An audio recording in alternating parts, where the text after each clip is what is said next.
გამარჯობათ, ჩემო გამომწერებო და არხის სტუმრებო. ეს გახლავთ ვიდეო თქვენთვის, რატომ ტრიალებს თქვენს გონებაში.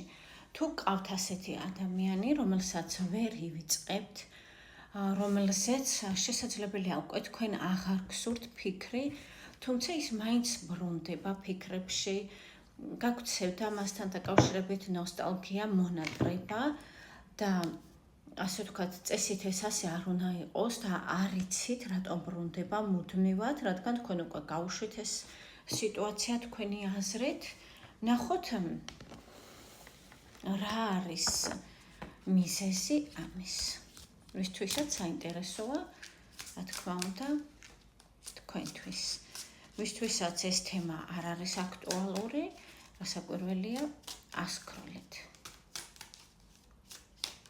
მაშასე, ვინც დარჩით თქვენთვის, ვინ არის თქვენი ადამიანი, ვისაც თქვენ ფიქრობთ და ვისაც ასე ვთქვათ, ვერ უშვებთ თქვენი ფიქრებიდან. ეს არის თასების მეფე თქვენთვის. ეს არის ადამიანი, რომელიც გიზიდავთ მისი რბილი ენერგიით, მისი ქარიზმით, შესაძლებელია მისი პასიურობით, მისი უმოქმედობით. მას შეუძლია იმოქმედოს, თუმცა ნაბიჯებს არ დგამს და ეს იწვევს ფიქრებს თქვენში. რატომ არ დგამს ნაბიჯს, რატომ პასიურობს? მე ხო ვიცი, რომ მას აქვს ჩემს მიმართ გრძნობა, რატომ არ გამოხატავს ის ამას, რატომ ასე ვთქვათ, რატომ უჭირს მას აიღოს პასუხისმგებლობა საკუთარ გრძნობაზე. ამას ფიქრობთ თქვენ თითქოს. ეს არის ამ ადამიანის სიგნიფიკატორი. მას უჭირს გამოთქვას საკუთარი გრძნობა. რაღაც დღეს თქვენები საშინლად მაქვს, ვიფასებო, არ მეაქციოთ ამას ყურადღება. კარგით. ვისთანაც დაემთხვა სიგნიფიკატორი, ანუ თქვენი ადამიანი თუ დაახლოებით ასეთია და თქვენ მასზე ასე ფიქრობთ, განაგრძეთ ნახვა. ესე იგი, რა არის ის, რაც თქვენ, ასე ვთქვათ, გიზიდავთ ამ ადამიანში და ვერაფრით ვერ ახერხებთ, რომ დაივიწყოთ ის.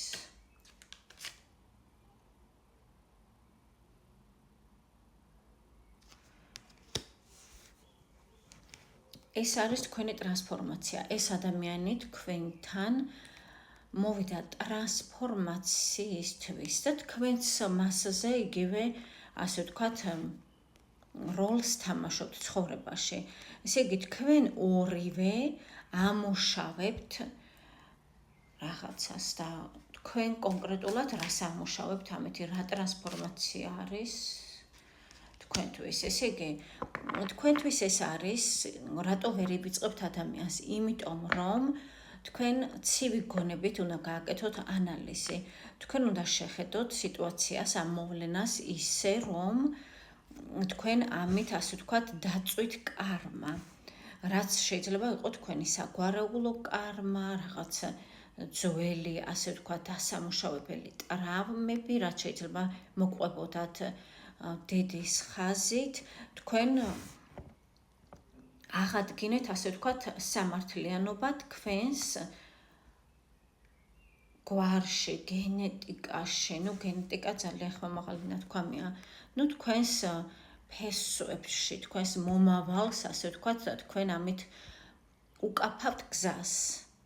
თქვენ დაასრულეთ რაღაც, რაც დაიწყო დიდი ხნის წინ. თქვენ უკვე ეს დაასრულეთ.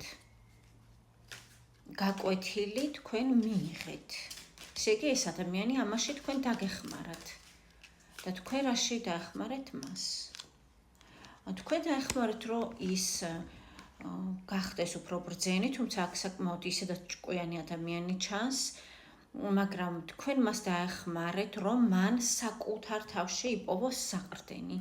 მას არ დასჭირდეს, ასე ვთქვათ, სხვის აზრზე დაყრდნობა, არამედ თავის საკუთარ გამოცდილებას და თავის საკუთარ აზრს დაეყრდნოს, ასე ვთქვათ, გამაგრდეს, გაიმაგროს ღერძი, გაიმაგროს ფესვები ამ ადამიანმა. უпростоრად გაიდგას ფესვები. რაღაც, მეტაფორულად ვაუბრობ, რა თქმა უნდა. უფრო კონკრეტულადაც შეიძლება, თუმცა, რადგან საჯარო გაშლა, მოდი ამას დავჯერდეთ. ჩემი კატა მოძრავს ირგვლივ, ვერ გადაწყვიტა, რომ შემოვიდეს თუ არა, ასე ვთქვათ, კადრში. თავარია, რომ კარტებს არ შეეხოს.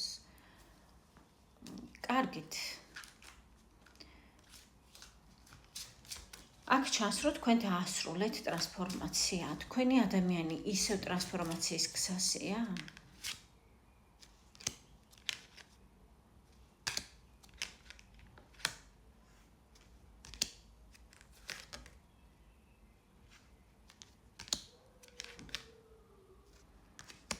ესე იგი, თქვენმა ადამიანმა შეიძლება ითქვას, დაასრულა, ასე ვერ ვიტყვი, უბრალოდ იმისათვის, რათა ასე ვთქვათ,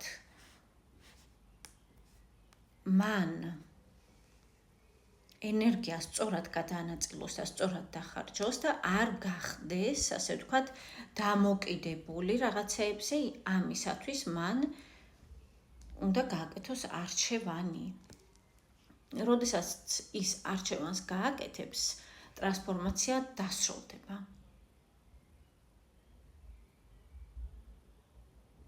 აქ ჩანს დამოკიდებულებები, დამოკიდებულება შეიძლება ჰქონდეს ადამიანს ბევრ რაიმეზე, შეიძლება ეს იყოს ნივთიერება, შეიძლება ეს იყოს ადამიანი, შეიძლება ეს იყოს მდგომარეობა, სხვადასხვა რაღაცა არის. შესაძლებელია ემიგრაციაც არის სხვათა შორის, აქ არის ამის არკანები. ვთქვათ, ან ემიგრაციაში ადამიანი, ან მას სურს წასვლა ემიგრაციაში და გონია, რომ ამითი გაეხსნება რაღაც შანსები ცხოვრებაში. აქ არის რა, რომ ადამიანმა უნდა გააკეთოს არჩევანი. და იმოქმედოს. როგორც კი ის იმოქმედებს და ნაბიჯებს გადადგამს თავისი არჩევანის მიმართ, მისი ტრანსფორმაცია აქ დასრულდება.